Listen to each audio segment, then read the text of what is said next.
Assalamualaikum warahmatullahi wabarakatuh. Perkenalkan, kami dari kelompok 8 ingin presentasikan tugas sistem informasi akuntansi, yaitu mengenai analisis flowchart siklus PT Hosim Indonesia Tbk. Dengan saya sendiri, Heri. Saya Novia Grinsa. Saya Wina Favilia. Sebelumnya saya ingin menjelaskan PT Hosim Indonesia Tbk yang merupakan perusahaan yang memproduksi semen. PT Hosim Indonesia Tbk memiliki 4 pabrik yang berkedudukan di berbagai daerah antara lain di Jawa Barat, Jawa Timur, Aceh, dan Cilacap di Jawa Tengah. Persebaran produk PT Hosim Indonesia Tbk diproduksi untuk pasar domestik, terutama Pulau Jawa. PT Hosim Indonesia Tbk, pabrik Cilacap adalah salah satu cabang perusahaan semen yang beralamat di Jalan Insinyur Haji Juanda, Karang Talun, Cilacap, Jawa Tengah. Pemilihan lokasi pabrik di Cilacap didasarkan pada pertimbangan antara lain sumber bahan baku yang memadai dan dekat fasilitas transportasi. PT Hosim Indonesia Tbk, pabrik Cilacap, didirikan pada tanggal 20 Desember 1973 dengan nama PT Semen Nusantara. PT Semen Nusantara didirikan berdasarkan hasil rapat Badan Koordinasi Penanaman Modal Asing atau BKPMA yang menyatakan bahwa kelayakan terhadap proyek proposal pendirian pabrik semen di Cilacap dalam rangka penanaman modal asing. PT Semen Nusantara didirikan atas persetujuan oleh Presiden Republik Indonesia.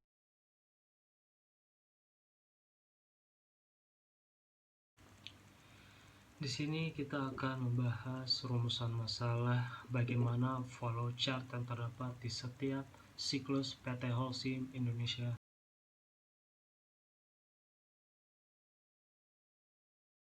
Di sini saya ingin menjelaskan analisis siklus pendapatan PT Hosim Indonesia.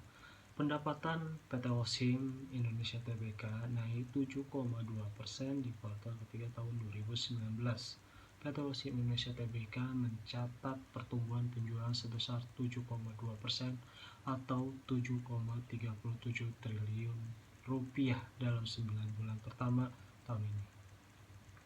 Hal ini disebabkan oleh meningkatnya kebutuhan bahan bangunan untuk proyek infrastruktur dan perumahan yang mendorong penjualan semen di kuartal ketiga.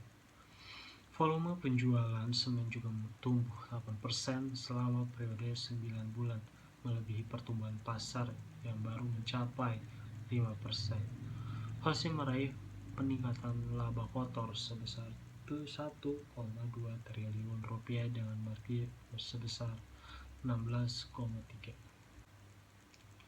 Performa di kuartal ketiga 2019 mencapai 2,921 triliun rupiah atau lebih tinggi 12% jika dibandingkan hasil kuartal ketiga tahun 2018 dengan volume semen yang terjual sebanyak 3 juta ton.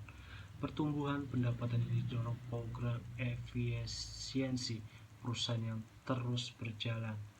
EBITDA selama kuartal ketiga tahun 2019 juga naik mencapai 501 miliar rupiah dari 378 miliar rupiah atau naik 32,5%. Dibandingkan periode yang sama di tahun lalu, Presiden Direktur PT Hosim Indonesia Tbk, Gary Schwartz, mengatakan kondisi pasar yang terus meningkat sejak kuartal kedua tahun ini memberikan Hosim peluang untuk meningkatnya harga jual.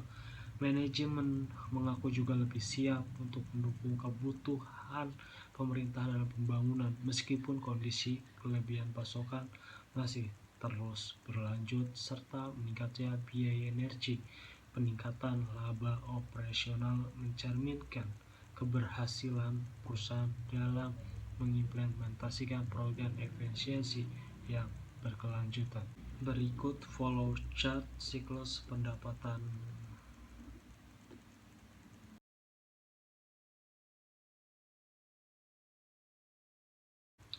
Selanjutnya saya mau menjelaskan analisis siklus pengeluaran PT Hosim Indonesia Tbk. Setiap perusahaan memiliki tata cara sendiri mengenai sistematika sistem informasi akuntansi pengeluaran penjualan, sehingga sistematika mengenai kegiatan di setiap perusahaan pasti berbeda-beda, di mana perbedaan tersebut terdapat pada bagian-bagian yang seharusnya dicantumkan pada bagian tersebut. Flowchart di atas menggambarkan arus sistem informasi akuntansi penjualan yang dimulai dari orderan customer, kemudian bagian penjualan akan menerima pesanan pelanggan dengan membuat surat jalan. Kemudian pesanan dikirim disertai surat jalan kepada pelanggan. Setelah angkutan selesai mengirimkan barang ke pelanggan, si pihak angkutan memberikan surat jalan rangkap 1 yang asli dan rangkap 2 kepada perusahaan. Kemudian bagian akuntansi akan membuat nota penjualan rangkap 2 dan faktur pajak rangkap 3 berdasarkan surat jalan yang diterima untuk menagih pelanggan dan mencatatnya sebagai penjualan. Kemudian bagian akuntansi akan membuatkan nota penjualan rangkap 2 dan faktur pajak rangkap 3 berdasarkan surat jalan yang terima untuk menagih pelanggan dan mencatatnya sebagai penjualan. Yang pertama, prosedur penerimaan pesanan dari pelanggan, yaitu prosedur penerimaan pesanan penjualan PT Holcim Indonesia Tbk dimulai ketika sales mendapatkan pesanan dari pelanggan yang mereka kunjungi dan mencatatnya di selembar kertas yang tidak baku atau ketika bagian administrasi penjualan penerimaan pelanggan melalui fax. Yang kedua yaitu prosedur pengambilan dan pengiriman barang ke pelanggan. Dalam mendistribusikan barang kepada pihak pelanggan, PT Holcim Indonesia Tbk bekerja sama dengan perusahaan lain yang melayani jasa pengiriman barang. Setiap harinya, bagian administrasi penjualan mengirimkan rekapan sales order yang telah dibuat kepada pihak angkutan melalui fax. Rekapan sales order ini digunakan oleh pihak angkutan agar dapat mengambil barang di gudang PT Holcim Indonesia Tbk berdasarkan nomor-nomor sales order yang ada dan untuk kemudian mengirimkannya kepada pelanggan. Yang ketiga, prosedur penagihan dan penerimaan pembayaran dari pelanggan. Setelah angkutan selesai mengirimkan barang ke pelanggan, pihak angkutan memberikan surat jalan rangkap 1 yang asli dan rangkap 2 kepada perusahaan. Kemudian, bagian akuntansi akan membuatkan nota penjualan rangkap 2 dan faktur pajak rangkap 3 berdasarkan surat jalan yang diterima untuk menagih pelanggan dan mencatat sebagai penjualan. Yang keempat, menyiapkan laporan yang dibutuhkan manajemen. Setiap akhir bulan akan dibuat beberapa laporan yang berkaitan dengan siklus pendapatan yang dibutuhkan manajemen dalam mengambil keputusan dan kebijakan untuk bulan mendatang. Laporan yang dihasilkan yaitu penjualan, daftar piutang, laporan penerima pembayaran, laporan laba rugi, dan neraca. Berikut flowchart siklus pengeluaran.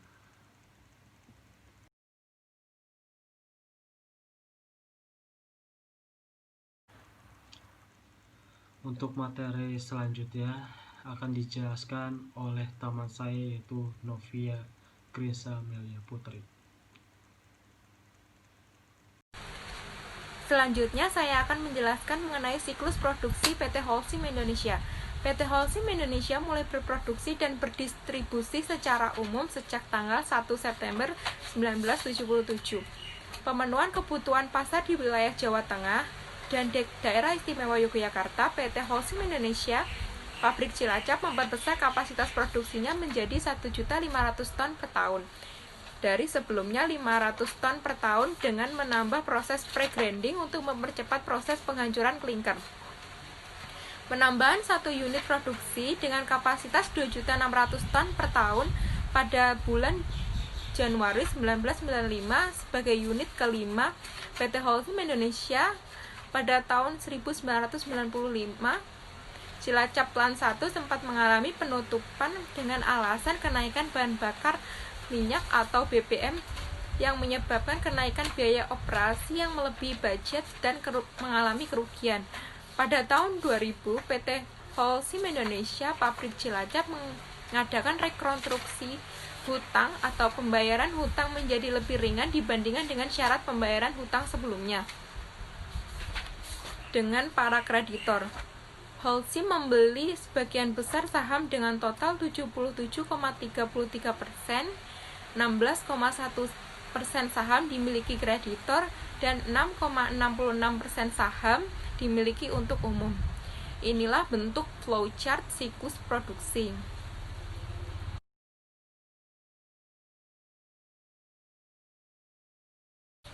Selanjutnya, siklus penggajian PT Holcim. Sistem penggajian PT Holcim Indonesia menggunakan sistem bulanan dan pembayaran gaji dilakukan selambat-lambatnya tanggal 27. Apabila pada tanggal 27 bertepatan dengan libur nasional, maka gaji akan diberikan di tanggal sebelumnya. Jumlah karyawan tetap di PT Holcim Indonesia yaitu sebanyak 1.884 orang. Termasuk di dalam karyawan tetap pabrik di PT Holcim Indonesia. Sebanyak 135 orang dari jumlah total karyawan tersebut, 835 orang merupakan karyawan yang berkedudukan di anak perusahaan PT Holcim Indonesia. Upah minimum regional atau UMR di PT Holcim Indonesia lebih tinggi jika dibandingkan dengan upah minimum regional atau UMR perusahaan-perusahaan di Gresik. Sistem penggajian di PT Holcim Indonesia dulu masih menggunakan sistem manual, tetapi semenjak akhir April 2011 PT Holcim Indonesia sudah menggunakan sistem komputerisasi, yaitu dengan menggunakan sistem application product atau SAP. Aplikasi ini dianggap cukup untuk membantu perusahaan dalam menangani sistem penggajian di PT Holcim Indonesia, sehingga sampai sekarang perusahaan tidak pernah mengalami kendala dalam sistem penggajiannya. Pembayaran gaji di PT Holcim Indonesia dilakukan melalui sistem transfer bank, yaitu Bank Mandiri dan Bank BNI ke rekening masing-masing karyawan. Dan inilah bentuk flowchart siklus penggajian.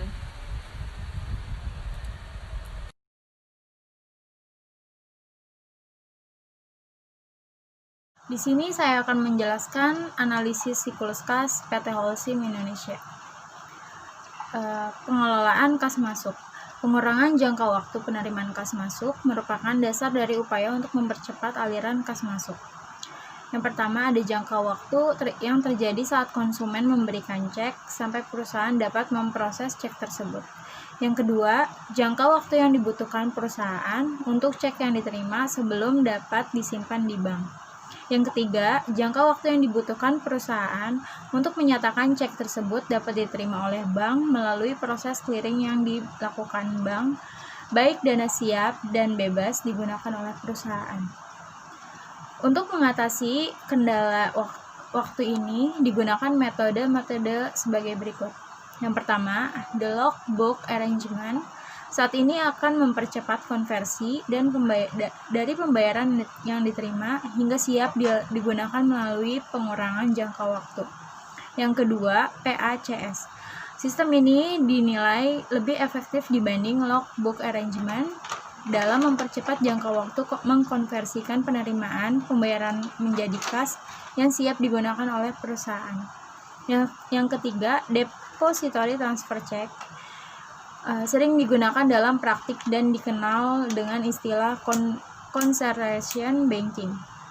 Cara ini dilakukan dengan menunjukkan suatu bank tertentu di mana perusahaan mempunyai rekening pengeluaran yang umum dan benar. Lalu ada pengelolaan kas keluar. Aktivitas ini dilakukan dalam upaya untuk lebih meningkatkan manajemen kas keluar. Yang pertama, zero balance account. Tujuan dari sistem ini adalah agar perusahaan dapat meningkatkan pengendalian pembayaran kas, mengurangi saldo yang berlebihan yang dipunyai dalam berbagai bank yang ditunjukkan untuk pengeluaran. Lalu ada untuk meningkatkan jangka waktu pengeluaran kas. Mekanisme sistem ini dilakukan melalui pengendalian yang yang didesentralisasi untuk pembayaran oleh kantor pusat. Lalu ada payable through draft. Sistem ini dilakukan dengan membayar seluruh pengeluaran perusahaan melalui bank draft yang membutuhkan jangka waktu clearing bagi pihak yang menerimanya. Pada laporan PT Holcim Indonesia, tampak bahwa kas mengalami fluktuasi dari tahun 2013 sampai tahun 2017.